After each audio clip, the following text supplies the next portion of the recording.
सभापती महोदय, जे जालना जिल्ह्यामध्ये पोकरा योजनेमध्ये जो गैरव्यवहार झाला, कृषी विभागामार्फत लाभार्थ्यांना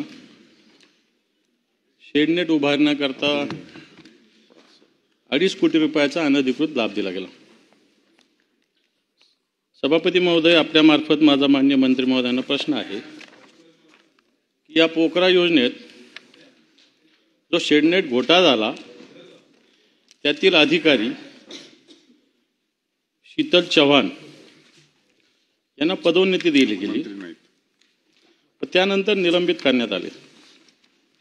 चौकशी सुरू असताना त्यांना पदोन्नती दिली गेली, ती का दिली गेली हा माझा पहिला प्रश्न। दुसरा प्रश्न,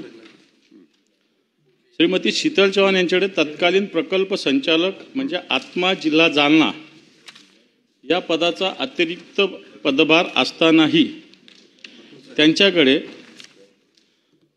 प्रकल्प संचालक आत्मा या पदाच्या अनुषंगाने पोकरा अंतर्गत कामाची चौकशी का करण्यात आली नाही? 2. तिसरा प्रश्न, दक्षता पथकाचे तत्कालीन प्रमुख श्री गोविंद मोरे यांनी पोकरा योजनेतील इतर बाबी जसे की ठिबक सिंचन, तुषार सिंचन, शेततळे इत्यादी योजनेची चौकशी का केली नाही की त्यांनी या श्रीमती शीतल चव्हाण यांना सहकार्य केले? आणि 2.5 कोटी रुपयाचा गैरव्यवहार, कारण तसं पाहिलं तर 2.5 कोटी मोठी रक्कम नाही, परंतु शेतकऱ्यांच्या योजनेच्या दृष्टीने अतिशय महत्त्वाची आहे। या अधिकाऱ्यावर गुन्हा का दाखल केला नाही?